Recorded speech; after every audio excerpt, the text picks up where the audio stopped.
बिस्मिल्लाहिर्रहमानिर्रहीम अस्सलातु वस्सलामु अलैका या ख़ातमन नबीन। अस्सलाम वालेकुम student. Lesson number 8 that is the 7 Cs of effective communication part number 1। 7 Cs of effective communication मैंने आपको लास्ट लेक्चर में भी बताया था, लेकिन वहाँ हमारा मेंशन जो टॉपिक था वो कोई और था। हालांकि ये क्रेडिबिलिटी, कंसाइजनेस, यही बातें हमने 2-3 सी पढ़े थे, लेकिन सबके बारे में नहीं पढ़ा। यहाँ से हमारे proper 7 Cs of effective communication start हो रहे हैं। तो पहले है कंप्लीटनेस। इसमें होता है गाइडेंस टू सिक्योर कंप्लीटनेस इन जो राइटिंग। क्या क्या रिक्वायर्ड है? Provide all necessary information. अपनी राइटिंग में पहला सी जो कि कंप्लीटनेस है उसको पूरा करने के लिए आपने अपनी राइटिंग को कंप्लीट इन्फॉर्मेशन प्रोवाइड करनी है रीडर को अपनी राइटिंग में। Answer all questions, give some extra only when desired. Extra तब प्रोवाइड करना है जब ज़रूरत हो। Credibility, conciseness, guidelines to secure conciseness in your writing. Conciseness के लिए क्या क्या चीज़ें? Eliminate wordy expressions. Second, include only relevant material. Third, avoid unnecessary repetition. To compose a written or oral message, you must apply certain communication principles. These are called the 7 C's of effective communication. आपको अपना message certain communication को क्या बनाने के लिए, to compose a message written oral, to compose a written or oral message you must apply. आपको कोई भी ओरल या रिटर्न मैसेज कंपोज करने के लिए, बनाने के लिए एक कम्युनिकेशन के प्रिंसिपल्स को फॉलो करना है। वो प्रिंसिपल कौन सा है? 7 सीज ऑफ इफेक्टिव कम्युनिकेशन। ये 7 सीज हैं, इनको आपने फॉलो करना है। देखिए 7 वर्ड सारे सी से स्टार्ट हो रहे हैं, आपको बताया था, इसलिए इनको कहते हैं 7 सीज ऑफ इफेक्टिव कम्युनिकेशन।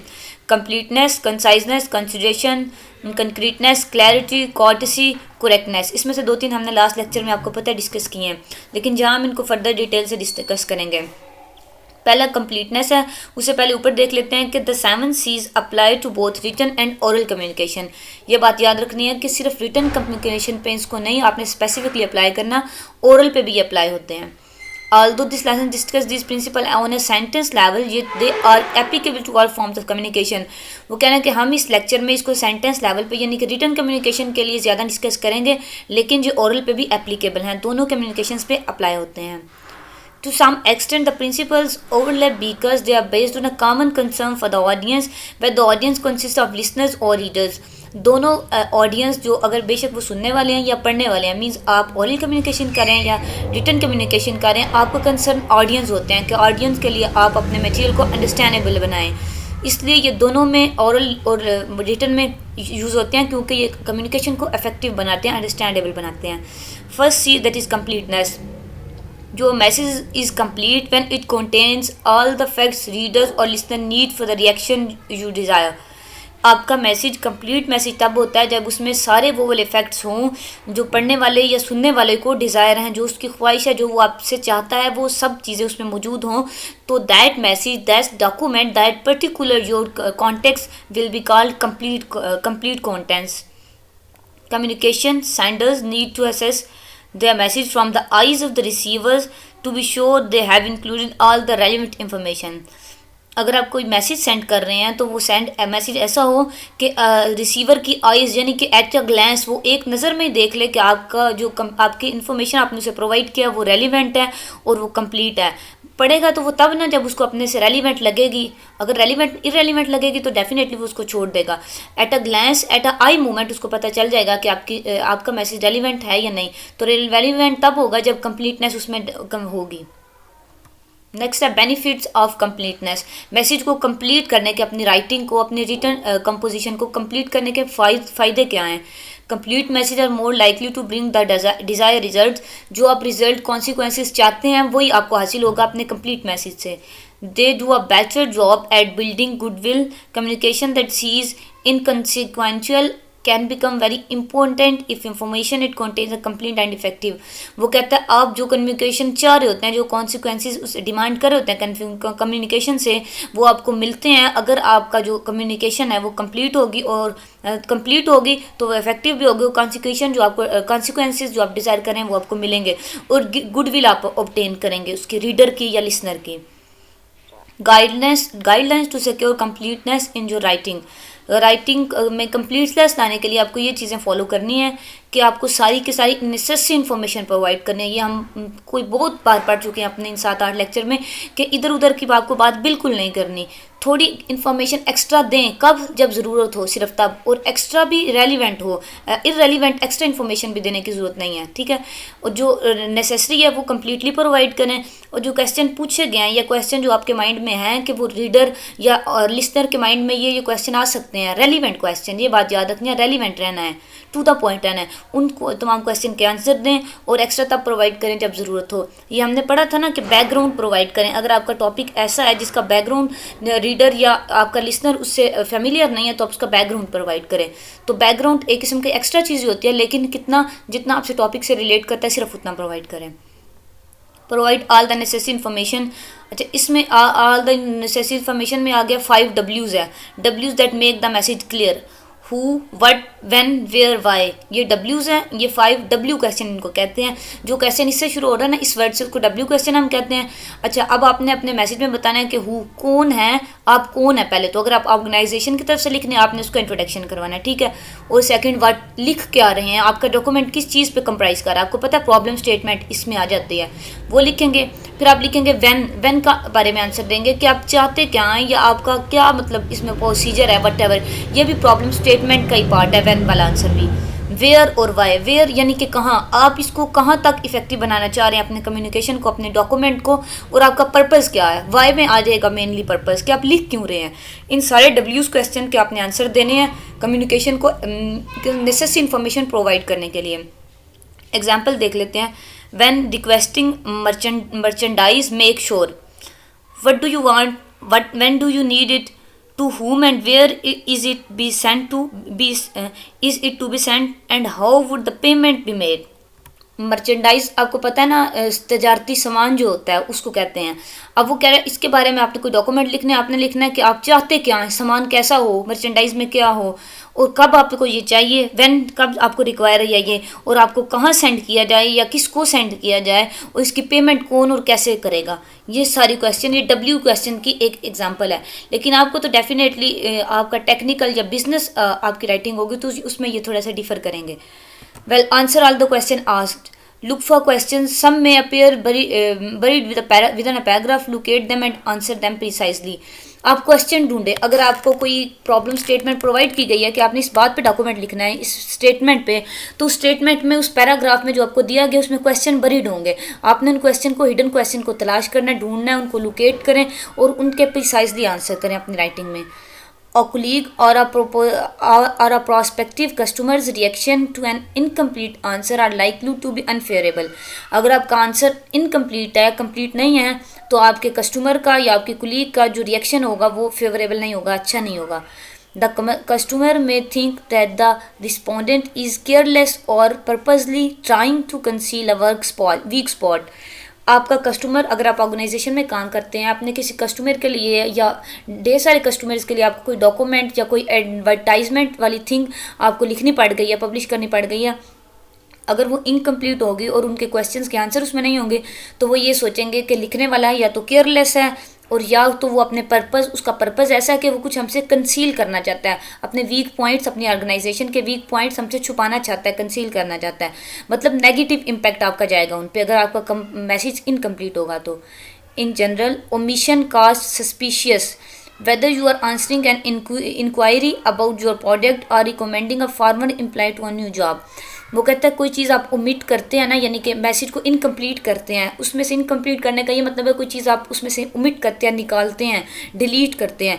इस ओमिशन कास्ट सस्पिशियस, इसकी हमेशा वजह बनती है कि वो सस्पिशन यानी कि शक हो जाता है आपके रीडर को, आपके कस्टमर को आप पे, कि आप कोई चीज़ उससे कंसील कर रहे हैं, ओमिट कर रहे हैं, हाइड कर रहे हैं, तो शक हो जाता है, और शक हमेशा नेगेटिव वे में जाता है।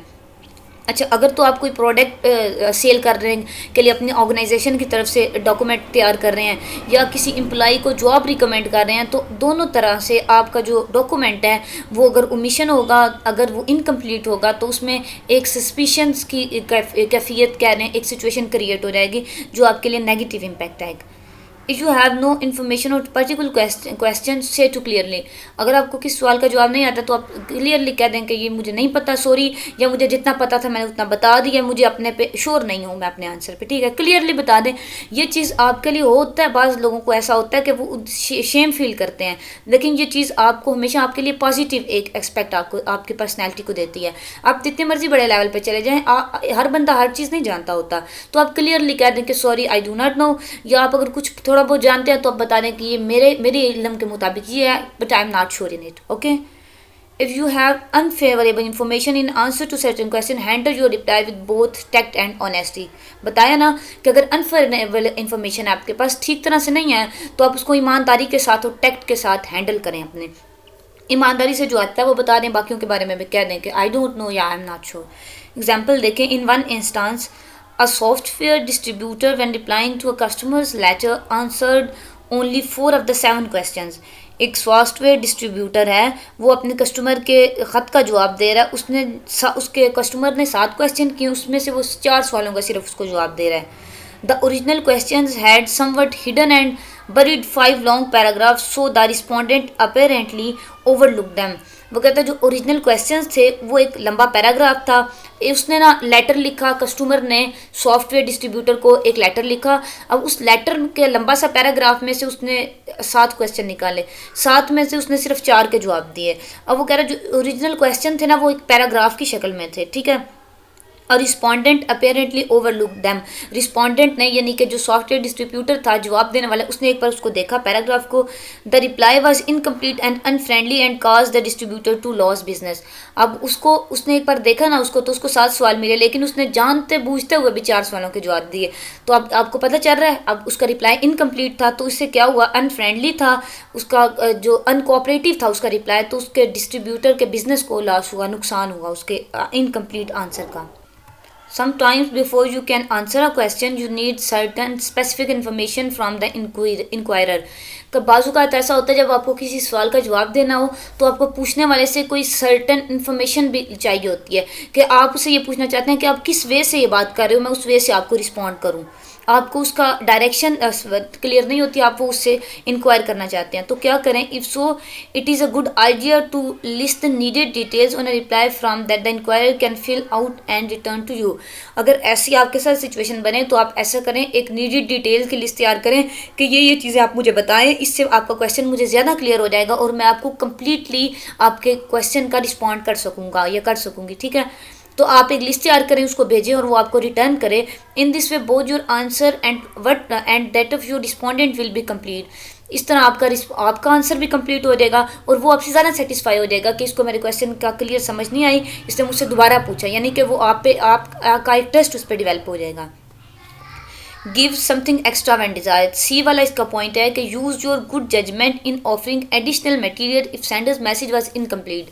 अगर उसका मैसेज इनकम्प्लीट है तो आप क्या करें, एक तो ये तरीका है कि आप उसको दोबारा पूछ लें कि आप क्या पूछना चाह रहे हैं एक्चुअल में, और दूसरा तरीका ये है कि आप अपनी जजमेंट यूज़ करें, आप अपना कॉन्शियस यूज़ करें, अपनी माइंड एबिलिटी, अपना इंटेलेक्चुअल यूज़ करें कि वो क्या पूछना चाह रहा है, इससे उसकी क्या मुराद है। But the words when desirable are essential. तो ये बात ज़रूरी है कि डिज़ायरेबल जब ज़रूरत हो, हर जगह नहीं आपको ज़रूरत अपनी जजमेंट या अपनी दिमाग लड़ाने की। व्हेन डिज़ायरेबल जब ज़रूरत हो, जब आपको उसके क्वेश्चन से कम्प्लीटली अंडरस्टैंड आप ना कर रहे हो कि वो क्या पूछना चाह रहा है, तो आप पहले, अच्छी बात तो ये है कि आप उससे पूछ लें कि आप क्या पूछना चाह रहे हैं। अगर ये पॉसिबल नहीं होता सम टाइम इसमें कोई प्रॉब्लम्स आ रही होती हैं, तो फिर आप अपनी जजमेंट यूज़ करें, लेकिन तब व्हेन डिज़ायरेबल, ये मोस्ट इंपॉर्टेंट वर्ड है, इसको आपने यहाँ इग्नोर नहीं करना। You must take great care not to waste the reader's time with superfluous information। आपको बहुत ज़्यादा ख्याल रखना है, आपको पता है आपका रीडर या आपका लिस्नर बहुत ज़्यादा बिजी है, आपको उसका टाइम नहीं ज़ाया करना इधर उधर की सुपरफिशियल इन्फॉर्मेशन दे के, वो इन्फॉर्मेशन दें जो उसको रिक्वायर्ड है, बात ख़त्म। ये हमारा पहला सी कंप्लीट हुआ, यहाँ कंप्लीटनेस। सेकंड सी देखते हैं हमारा credibility. Credibility of the communicator has been systemized, analyzed over the years, often as relating to the speaker। वो कह रहा है कि जो क्रेडिबिलिटी है ना आपके कम्युनिकेटर की, यानी कि जो आपसे कम्युनिकेट कर रहा है, उसकी क्रेडिबिलिटी आपको हासिल करते हुए, उसको एनालाइज करते हुए सालों लग जाते हैं। यानी कि क्रेडिबिलिटी एक ट्रस्ट के, एक सेटिस्फेक्शन के ज़मरे में आती है, तो वो बहुत मुश्किल होता है किसी पे आप किसी से सेटिस्फाई हो जाएं, बहुत डिफ़िकल्ट होता है किसी का इस तरह ज़्यादा ट्रस्ट गेन करना। Several classic but still relevant studies suggest that 5 decisions are made regarding a communication source. Credibility के हवाले से ये 5 तरीके हैं, देख लेते हैं. Completeness, character, composure, sociability, extroversion. इनको बारी बारी देखते हैं. कंप्लीटनेस है, does the audience perceive the message sender as communicating honestly. क्या आपका ऑडियंस जो मैसेज आपका रिसीव कर रहे हैं वो ऑनेस्टली यानी कि ईमानदारी से कम्युनिकेट हो पा रहा है, जो आप बताना चाह रहे हैं वो आपकी बात उनके यानी कि जो सोर्सेज है ना आपके पहुंचाने के आपका मैसेज आपके ऑडियंस तक, क्या वो ऑनेस्टली कम्युनिकेट हो रहा है आपका मैसेज, वो सोर्सेज ऑनेस्टली कम्युनिकेट कर रहे हैं आपके मैसेज को. ये हो गया कंप्लीटनेस. यानी कि आपका सोशल मार्केट में या बिजनेस मार्केट में टेक्निकल कम्युनिकेशन में एक आपका compete करते हैं आप अपने कोलीग्स के साथ कह लें, या आपकी ऑर्गेनाइजेशन दूसरी ऑर्गेनाइजेशंस के साथ compete करती है. तो बाज़ बात ऐसा होता है जो आपके कम्युनिकेटिंग सिस्टम है आपका, आप ईमेल यूज़ कर रहे हैं या पोस्ट यूज़ कर रहे हैं, टेलीकॉम यूज़ कर रहे हैं, फैक्स यूज़ कर रहे हैं, वो जो आपके वेज हैं वो उनमें प्रॉब्लम आ जाती है. तो आप उसका भी ध्यान रखें. आप क्योंकि compete कर रहे होते हैं, एक आप डिफ़िकल्ट इन्वायरमेंट में होते हैं, तो ये ध्यान रखें कि ऑनेस्टली कम्युनिकेट हो रहा है आपका message. Character, the sender of the message know his और हर मैसेज. यानी कि मैसेज भेजने वाला कि आपने मैसेज को जानता है. बाज़ औक़ात ऐसा होता है आप गलत बंदे को रिस्पॉन्ड कर देते हैं, यानी कि वो सेंडर एक्चुअल नहीं होता, आप उसको रिस्पॉन्ड कर देते हैं. क्या उसको पता है कि उसने आपसे क्वेश्चन पूछा था, तो आप उसी को रिस्पॉन्स कर रहे हैं ना. Composer, does the sender give the impression of being cool, काम एंड कलेक्टेड. क्या सेंडर आपको इम्प्रेशन दे रहा है कि वो आपके मैसेज से मुतमईन है, वो उसको यानी कि आपके मैसेज से जो उसको इन्फॉर्मेशन चाहिए थी वो उसको मिल गई है, आपको इम्प्रेशन ऐसे मिलते हैं उसके रिएक्शन से. सोशेबिलिटी, does the sender come across a likeable individual. क्या आपका उसके साथ आमना सामना होता रहता है और ऐसे आमना सामना होता है कि वो आपको लाइकेबल इंडिविजुअल यानी कि आपको वो पसंद करता है, आपको वो एक मतलब जैसे आपके अच्छे उससे ताल्लुकात हैं, क्या सोशल मतलब इंटरेक्शन आपका होता रहता है, इसका ये मतलब है. लास्ट है extroversion, does the source exhibit outgoing tendencies rather than the timidity. Timidity कहते हैं बुजदली को, कि आपका जो सोर्स आप यूज़ कर रहे हैं कम्युनिकेशन के लिए वो आउटगोइंग टेंडेंसीज उसमें हैं कि वो आपका सोर्स आपके मैसेज को अच्छे से कम्युनिकेट कर पाएगा, या वो टिमिड है, वो आपके मैसेज को अच्छे से कम्युनिकेट नहीं कर पाएगा. आप अगर उससे अपने सोर्स से सेटिस्फाई नहीं है तो अपने सोर्स को ऐसा सोर्स यूज़ करें जिससे आप सेटिस्फाई हैं. एग्जाम्पल देखें, you are the president of a community welfare centre and receive the following message. Community welfare centre के आप प्रेसिडेंट हैं, सदन है, और आपको ये मैसेज रिसीव हुए हैं. I am new to the city and would like to consider joining your welfare centre as I will be visiting the centre within the next month. Would you please tell me what where the next meeting will be held. आपको message आया कि मैं आपके city में नया हूँ और मैं आपके वेलफेयर सेंटर को ज्वाइन करना चाहता हूँ. As I will be visiting the centre within next month. अगले महीने नेक्स्ट मंथ मैं विजिट करूंगा आपके सेंटर को, तो क्या आप मुझे ये बता सकते हैं कि आपकी अगली मीटिंग कहाँ हेल्ड होनी है. ये आपको मैसेज आया, आप प्रेसिडेंट हैं वेलफेयर सेंटर के. तो if you answered only this question your letter would be incomplete. अगर आप सिर्फ इन सवालों के जवाब देंगे तो क्या होगा, आपका लेटर इनकम्प्लीट होगा. You should had added information about a welcome message. आपको एक वेलकम मैसेज भी लिखना है, क्योंकि आपको अपनी कम्युनिटी अपने वेलफेयर सेंटर के लिए आप पूरे सेंटर को रिप्रेजेंट कर रहे हैं ना एज अ प्रेसिडेंट. तो आपको फॉर्मल होते हुए वेलकम मैसेज एक लिखेंगे. फिर क्या करेंगे, इन्फॉर्मेशन अबाउट पार्किंग स्पेस, उसको पार्किंग के बारे में डेट टाइम मीटिंग ये सारा कुछ उसको इन्फॉर्म करेंगे. इन 2 लाइनों का आपने उसको अच्छे तरीके से रिस्पॉन्ड करना है. वो इस तरह होगा, your message will then have something extra that the reader really needs and appreciates. तो आपके मैसेज में कुछ एक्स्ट्रा चीज़ें होंगी जो रीडर को चाहिए. यानी कि अगर वो आपके वेलफेयर सेंटर ज्वाइन करना चाह रहा है तो आप उसको इनकरेज करेंगे, वेलकम करेंगे, वार्मली वेलकम करेंगे, तो वो ज़्यादा खुश होगा. तो ये चीज़ें उसको चाहिए भी और इन चीज़ों को वह अप्रिशिएट भी करेगा. ठीक है, ये एक कंप्लीट मैसेज लिखने का ये तरीका है. और ये यहाँ डिज़ायरेबल भी है, ये चीज़ें वेलकम मैसेज भी और ये सारा कुछ डिटेल डिज़ायरेबल भी है. Facts 1 incomplete question. आपको फैक्स आया कि please fax me the in return departure from Lahore to Karachi on 8th May. In reply to the above facts, you would have to give something extra as to time of delay, airline flying their route, cost and departure and arrival times. आपसे सिर्फ ये पूछा गया कि मुझे return departure from Lahore to Karachi 8 मई का लाहौर से कराची रिटर्न डिपार्चर्स के बारे में बताएं. लेकिन आप क्या बताएंगे, कॉस्ट के बारे में भी बताएंगे, रूट के बारे में, फ्लाइंग रूट जो यूज़ किया होगा आपकी एयरलाइन ने, आप वो भी बताएंगे, और टाइम अराइवल और डिपार्चर जो उसने सिर्फ पूछा, उसके अलावा आप उसको अराइवल और डिपार्चर दोनों टाइम बताएंगे, ठीक है, एयरलाइन भी बताएंगे, ये सारा कुछ आप उसको टाइम्स ऑफ डे भी बताएंगे। ये सारी एक्स्ट्रा इन्फॉर्मेशन, उसने सिर्फ आपसे डिपार्चर का पूछा, लेकिन ये यहाँ नेसेसरी एक्स्ट्रा इन्फॉर्मेशन देना। फैक्ट नंबर 2 इनकम्प्लीट क्वेश्चन है, how come my request for an interview letter did not receive a response. मेरी इंटरव्यू लेटर के लिए जो रिक्वेस्ट थी उसका रिस्पॉन्स क्यों नहीं आया, ये क्वेश्चन है। Then was the letter sent, who sent it, to whom was it sent. In other words, responding to fact number 2 would require a return letter on a fact seeking answer to the above questions. आपका return letter ये हो कि आपने जो facts return में करनी है उसमें ये क्वेश्चन हो कि आपने लेटर कब सेंड किया, किसको सेंड किया, और to whom was it sent, किसको सेंड किया और किसने सेंड किया। ये आपको फैक्ट्स आया ना कि आपने उनके जॉब लेटर के बारे का रिस्पांस क्यों नहीं किया, तो आपके तो ऑर्गेनाइजेशन को कोई लेटर आया ही नहीं है, और अगर आया कब आया, किसको आया और किसने किया, ये सारे सवाल आपने अपने रिटर्न फैक्ट्स में पूछने हैं।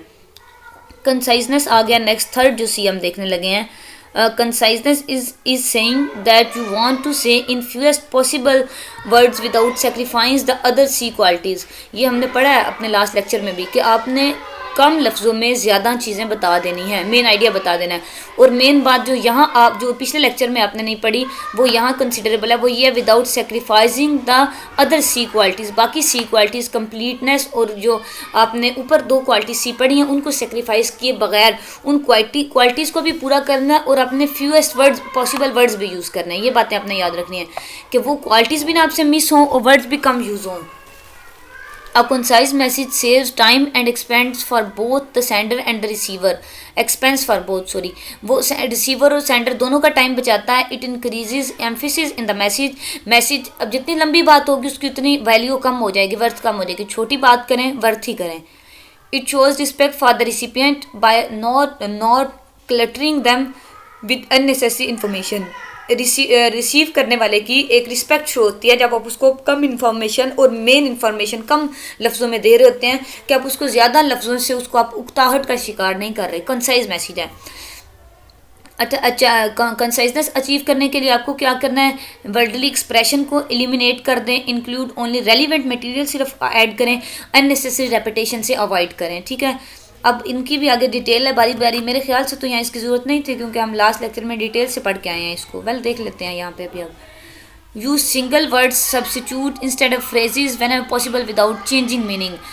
कैसे बोला, Verde at this time, at this time की जगह आप यूज़ करें। इसका एट दिस टाइम का भी मतलब है अभी, इसी वक्त, और नाउ का भी मतलब है अभी।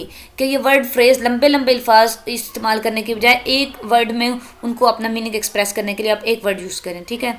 Due to the fact that, और इसका भी ये मतलब है बिकॉज, क्योंकि। ड्यू टू द फैक्ट का भी यही मतलब है कि इसकी वजह से। अब क्योंकि ज़्यादा आसान है, कंसाइज है, आप बिकॉज यूज़ करें। Have need for need only, दोनों का एक ही मीनिंग है। अगेन इन ड्यू कोर्स सून, ठीक है, इसकी जगह भी आप सून यूज़ करें, ये कंसाइज है। Omit right and unnecessary information. Worldly please be advise that your admission statement has been received. मेहरबानी करके नसीहत कर दें कि आपकी एडमिशन स्टेटमेंट जो है वो रिसीव हो चुकी है। अब कंसाइज इसका है कि your admission statement has been received, सीधी सी बात है कि आपकी एडमिशन स्टेटमेंट रिसीव हो गई है, कंसाइजली यूज़ करें इस तरह। और नेक्स्ट है कि replace wordy conventional statement with concise ones. Wordy पहले देखें, please find attach the list you requested. मेहरबानी करके वो लिस्ट जो आपसे रिक्वेस्ट की गई थी, आपसे दरख्वास्त की गई थी, उसको अटैच कर दें। The list you requested is attached. Sorry इसका ये मतलब है कि जिस लिस्ट की आपने यू रिक्वेस्टेड आपने दरख्वास्त की थी, ये पैसिव वॉइस में आ गया, यू रिक्वेस्टेड बाय मी इधर आ गया, बाय मी नहीं है, you requested only passive voice. अच्छा, जिस लिस्ट की आपने दरख्वास्त की थी वो अटैच कर दी गई है, तो the list you requested is attach, जिस लिस्ट की तुमने दरख्वास्त की थी वो अटैच्ड है, ठीक है। ये वर्डली का मतलब है कि ज़्यादा लफ्ज़ यूज़ करके वही बात, लेकिन वही बात कंसाइज वर्ड्स में आपको जब मिल रही है तो आपको क्या जरूरत है खाम में अपने मैसेज को लंबा करने की। ऐसे ही नेक्स्ट एग्जांपल देखें, सच रिफ्रेशिंग कमेंट्स और few and far between.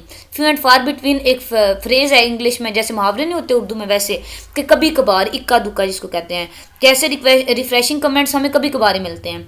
Such refreshing comments are scars. यानी कि स्कार्स का मतलब है कि नायाब हैं, कभी कभी मिलते हैं, इक्का दुक्का ही वही ना कि स्कार्स को नायाब कहते हैं। कैसे डिफरेंशिएटिंग कमेंट्स नायाब है हमारे लिए, नायाब वही चीज़ होती है जो फ्यू एंड फार बिटवीन हो। नेक्स्ट है avoid overusing empty phrases. देखें, there are 4 rules that should be observed, 4 rules must be observe, 4 rules हैं जिनको आप ऑब्जर्व करना चाहिए। इसका भी ये मतलब है और इसका भी ये मतलब है कि ये 4 रूल्स को ऑब्जर्व करना चाहिए, should be must be observe. ठीक है, ऐसे कंसाइज यूज़ करें। ये आपकी प्रैक्टिस के लिए आपको ढेर सारी एग्जांपल्स दी जा रही हैं। अच्छा, it was known by mister Usman that we must reduce the size of our inventory. Mister Usman knew that we must reduce our inventory. समझ आ गई?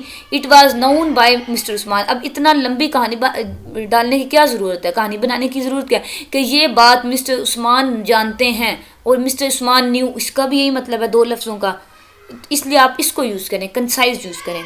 अच्छा, omit which and that clause wherever possible. ये आप लगा देते हैं ना, विच इज़, दैट इज़ और इस तरह के लफ्ज़। बाद लोगों को ना आदत होती है, वो एक एक मिनट बाद ये वाले वर्ड्स ऐसे ही पुट करते रहते हैं फजूल में, ऐसे ही टेक्स्ट लंबा होता रहता है और बोरिंग होता रहता है। She bought desks that are of few executive type. She bought executive type desk, बात खत्म। कि उसने कुछ डेस्क खरीदे हैं, एग्जेक्टिव टाइप है। एग्जेक्टिव आपको पता है, जैसे मतलब मीटिंग्स के लिए जो डेस्क वगैरह टेबल्स होते हैं उनको कहते हैं। अच्छा, that are of the executive type. अब एग्जेक्टिव टाइप डेस्क 3 लफ्जों में सीधी सी बात खत्म हो गया, concise. The receipt that is enclose document you purchase, the enclose receipt document you purchase, बात खत्म। Eliminate unnecessary prepositional phrase, prepositional phrase भी अननेसेसरी जो है उनको भी निकाल दें, एलिमिनेट कर दें। एग्जाम्पल देखें, the issue of most relevance is team work.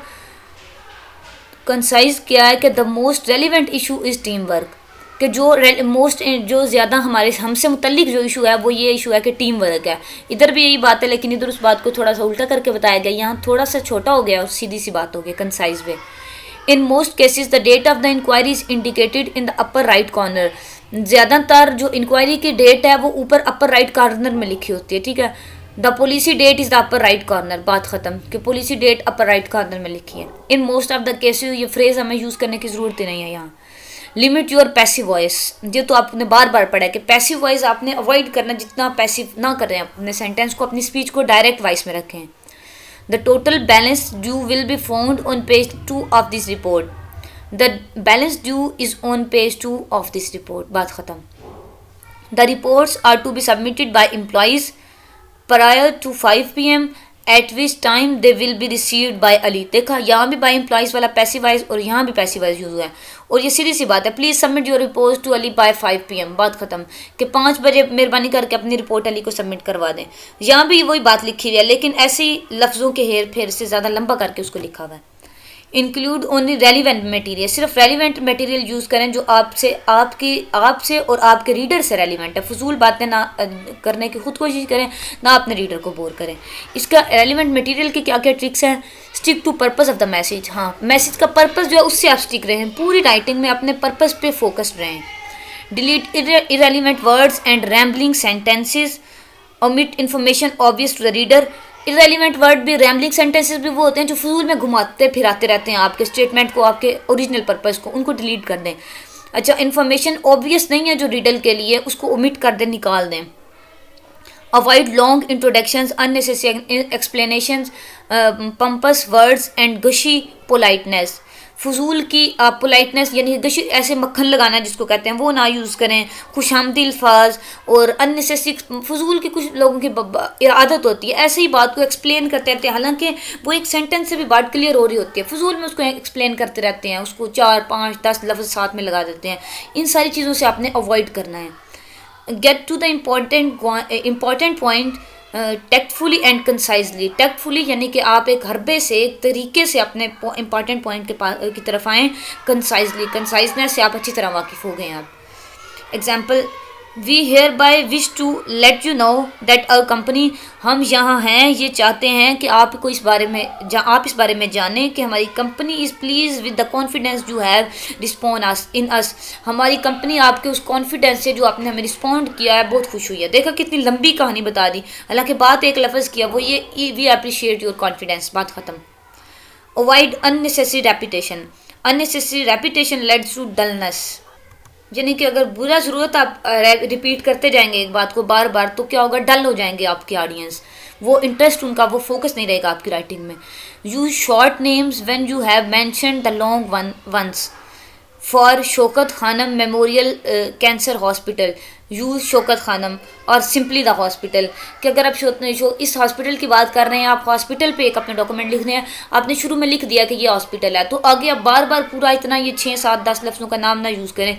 Shaukat Khanam भी लंबा है, आप सिर्फ हॉस्पिटल यूज़ करें, तो हॉस्पिटल से पता चल जाएगा कि आप इसी हॉस्पिटल की बात करें डेफिनेटली, जो आपका सब्जेक्ट मैटर है। Use initials instead of repeating long names. कैसे बोला, instead of using Pakistan international airline use PIA, ठीक है, इसको इनिशियल्स कहते हैं। शॉर्ट टर्म से ये सिर्फ उन वर्ड्स के आपने यूज़ करते हैं जो फेमस हैं, खुद से नहीं बनाना कि आप शौकत खानम के बना दें SKMCH, तो ये तो डेफिनेटली फजूल हो जाएगा, आपकी राइटिंग को ख़राब करेगा। उन वर्ड्स के सिर्फ यूज़ करनी है जो फेमस है, जो यूज़ होते हैं, जो कन्वेंशनल यूज़ होते हैं। Cut out needless repetition of phrases और सेंटेंस, जो बिला ज़रूरत आपने चीज़ें बार बार रिपीट की हुई हैं वो आप कट आउट कर दें अपनी तहरीर से। Sometimes it is good to combine 2 और even 3 sentences using subordinate clauses और फ्रेजेस। बाज़ औक़ात आपके 2 4 सेंटेंस हैं, उनको आप क्लासेस के साथ एक सेंटेंस या एक फ्रेज़ बना सकते हैं, फ्रेज़ के साथ जोड़ के, तो उसको 3 4 सेंटेंस से फिर अवॉइड करके आप उसको एक में लिख दें। एक में इस तरह नहीं लिखना कि आपका रेगुलर सेंटेंस बन जाए, लिखना इस तरह अगर पॉसिबल हो, अगर आप कर सकते हो तो फिर उसको यूज़फुल जो सबऑर्डिनेट क्लासेस या फ्रेजेस है उनको ज्वाइन कर सकते हैं, तो आप कंबाइन ज्वाइन कर दें उन सेंटेंसेस को। एग्जाम्पल्स देखें। Following is the body of letter from a business executive in a company for 5 year. Will you ship us some time, any time during the month of October would be fine, or even November if you are rushed. November would suit as just as well. In fact, a little by is better. 300 of the regular Dell computers. Thank you in advance for sending those along in parcel post and not in express, as express is too expensive. Concise version of the letter, please ship parcel post 300 Dell computer before the end of November. ये आपको किसका letter है, business executive company का, company for 5 year, 5 साल के लिए उसने ये लेटर, यानी कि 5 साल के लिए कोई कॉन्ट्रैक्ट होगा कंप्यूटर का, डेल कंप्यूटर के सेल करने का, उसने ये लेटर लिखा है कि क्या आप मुझे इस नवंबर, एनी टाइम नवंबर में, सॉरी अक्टूबर में या नवंबर में आप में मुझे ये कंप्यूटर भेज सकते हैं, डेल कंप्यूटर 300 पीसीज उनको रिक्वायर्ड है। तो ये देखें, आप इसको लेटर को पढ़ें कि कंसाइज भी है, कंप्लीट भी है, जितनी हम ऊपर सी क्वालिटीज़ पढ़ के आए हैं वो सारी इसमें है। देखें ना कितना छोटा सा लेटर है, उसने 300 कंप्यूटर्स की, डेल कंप्यूटर्स की बात करनी थी एंड ऑफ नवंबर तक, वो उसने कर दी कि प्लीज़ शिप पोस्ट, ये मुझे मेहरबानी करके शिप कर दें हमें पार्सल एंड ऑफ नवंबर तक। छोटे से 3 4 लाइनों में उसने अपना सारा लेटर, सारी बात कर ली। रीडर के लिए भी इजी है और राइटर का भी टाइम बचा, रीडर का भी। ठीक है बच्चों, ऐसे आप प्रैक्टिस करें, कोई 4 5 टॉपिक्स खुद से लेके ना इसको लिखेंगे, 3 4 जो सी क्वालिटीज़ हमने पढ़ी इनको प्रैक्टिस करें, तो इंशाल्लाह you will master it and you should be master it. Okay, take care of your self, अल्लाह हाफिज़।